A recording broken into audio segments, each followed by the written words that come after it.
Want a quick 10-minute wrap-up of the week's compliance news?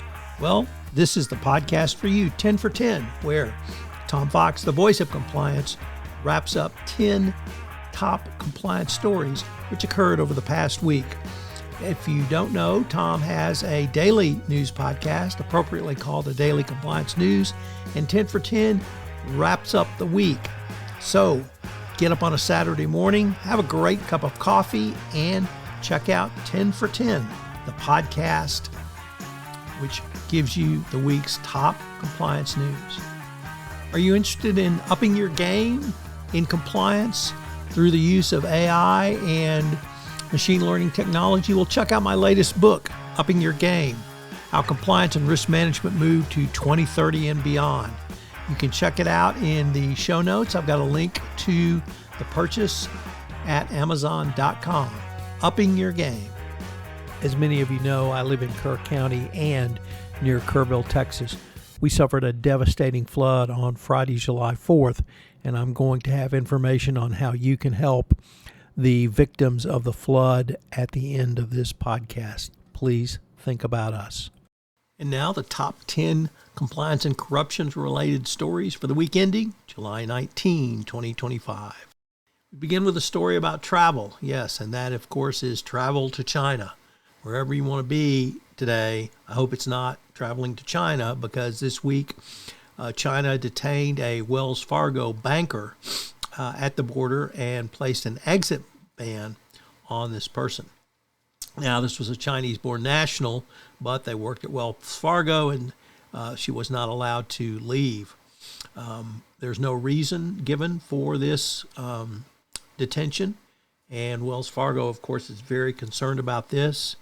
And I can only say, if you're an American, do not travel to China, because they can detain you as the situation deteriorates under the Trump administration.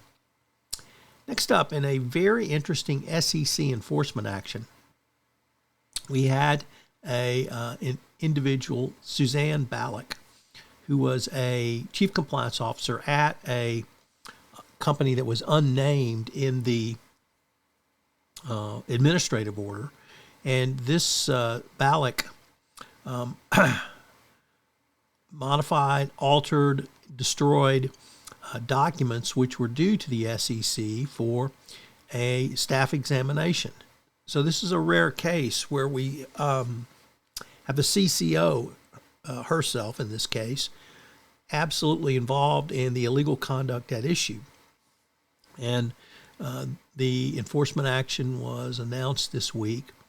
There was a fine of $40,000, and Ms. Ballack was banned from working at a regulated industry company for 3 years.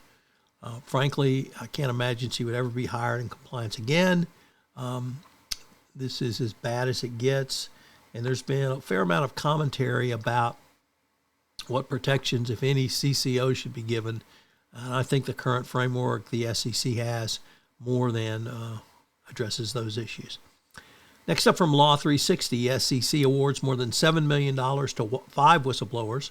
One was a $5.4 million awarded to 2 joint whistleblowers who provided information that helped the company decide to investigate an unidentified company. In the second order, the SEC awarded $1.3 million to a claimant who provided significant information, which led to potential violations. And a third was paid more than, or 2 more were paid more than $400,000 for providing significant assistance and additional assistance to the staff. So at least there's some payment under the SEC under the Trump administration for whistleblowers. Next up, Meta settles a massive shareholder suit against the company's board of directors for its handling of data in the second decade of this year. This, of course, was the Cambridge Analytica scandal and the selling of user data illegally by Meta. They paid $5 billion fine to the SEC, and they were sued by the shareholders, saying that this was a fraudulent settlement and that the directors did not ensure the company protected user data. Also, that there was the amount of the fine paid was to shield CEO founder Mark Zuckerberg from personal liability. So a huge settlement in the shareholder case. It's going to be interesting to see what the final judgment looks like. Next up, from The Guardian, the United Kingdom's anti-corruption champion Margaret Hodge was sent to the British Virgin Islands to find out why the offshore haven is dragging its feet on proposals designed to fight financial crimes.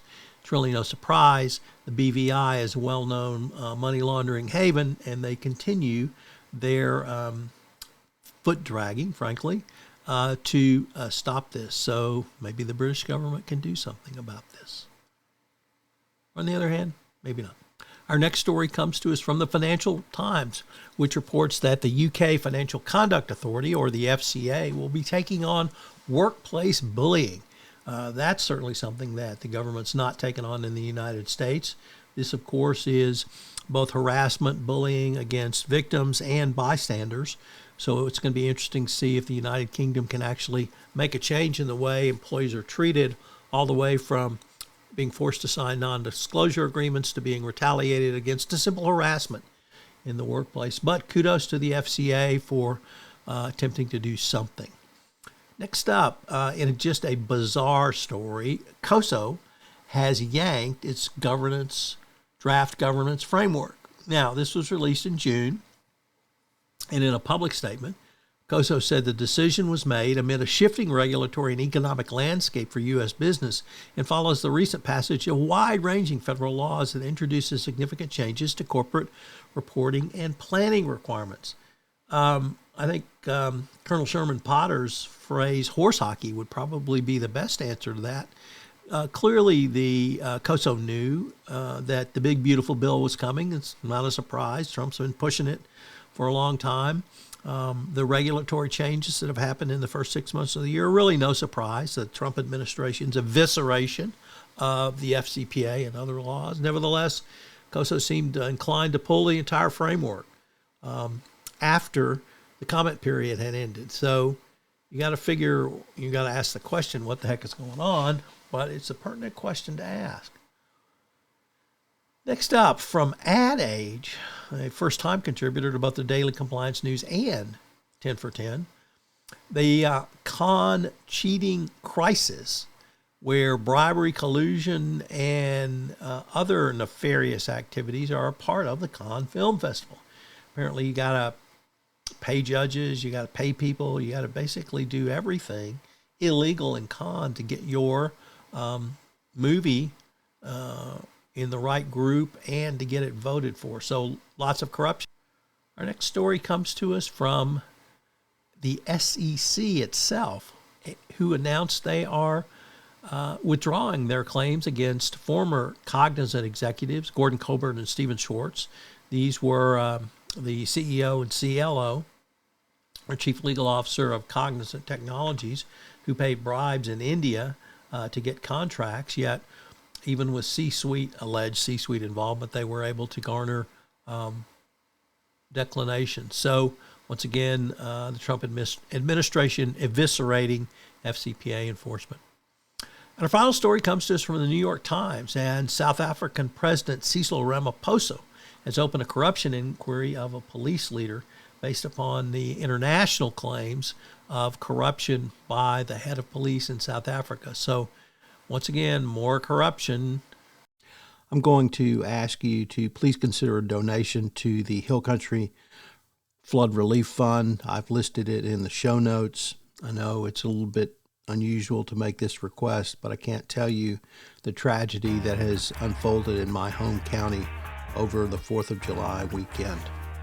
Thank you for your consideration. And now, on to the Daily Compliance News. I'd also urge you to check out the Daily Compliance News, which posts every week from Monday to Friday, where I give 4 curated stories of bribery, corruption, and compliance events that will allow you to help you start your day as well. So check out the Daily Compliance News and subscribe or rate and review to both 10 for 10 and the Daily Compliance News.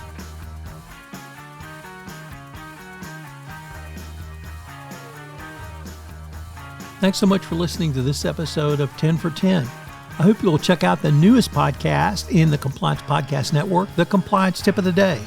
In Compliance Tip of the Day, I give a 5 to 8 minute summary of one tip that you can integrate into your compliance program or put together for greater compliance program efficiency.